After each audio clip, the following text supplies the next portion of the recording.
Continuing with the comparison, the next point can be on power distribution during generation process. In case of AM, if you remember, carrier power remains constant. Carrier before modulation and after modulation is exactly same amplitude. So amplitude of carrier does not change, and hence carrier power remains constant.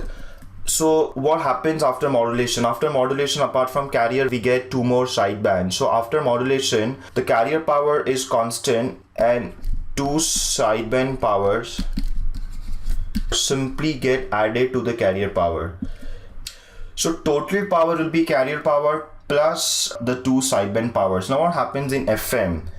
In FM, this is not the case. The carrier power does not remain constant. If you see the carrier term after modulation, it does not have exactly the same amplitude as the original carrier amplitude. The amplitude of the carrier after the modulation process will reduce, and hence we say that in FM, power is taken from carrier and it is distributed among sideband. So the carrier power obviously does not remain constant. It reduces after modulation, and where does that power go? It goes to the sidebands that we have. So this is how the power distribution takes place in case of AM and FM signal. And hence we say that in double sideband full carrier, the carrier contains a lot of power because the carrier power is not distributed. The sidebands take extra power in the modulator.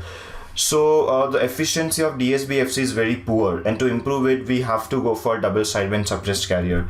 In FM, that is not the case. The carrier does not occupy a lot of power. The carrier distributes power among sideband, and hence maximum power in FM goes into the sidebands which actually carry the information.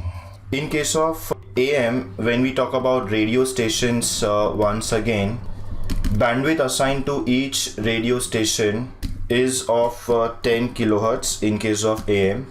In case of FM, the radio station bandwidth, each radio station must have the bandwidth of 200 kilohertz. That means if you're listening, if you have an FM station at, let's say, 91.1 megahertz, for example, there cannot be anything at least up to 200 kilohertz. That means after 91.1 megahertz up to 200 kilohertz, it will be one station or at 91.1 megahertz will occupy the bandwidth of 200 kilohertz.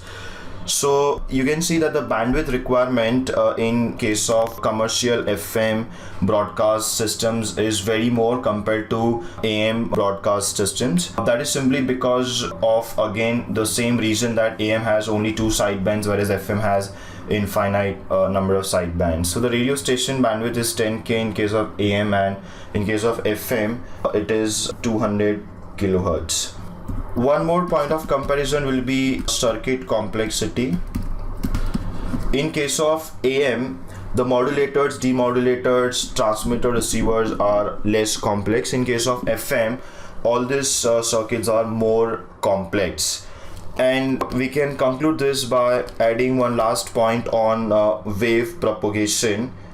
So when we talk about propagation of the AM wave and FM wave, we say that in case of AM, it is space wave propagation. So due to space wave propagation, the area covered is more. So AM can cover more area due to space wave propagation, but in case of FM, we have line of sight transmission. So due to line of sight transmission, the area covered in case of FM is less compared to AM. So FM is good enough to cover one small town or a city, and we have a lot of radio stations in one town or one city, but in case of AM we can cover the larger area because of space wave propagation. So we have discussed a lot of points about AM and FM. One can write the points based on the marks which are allotted for the question. For 4-mark question, one can mention 8 points, or for 5-mark question, one can mention 10 points.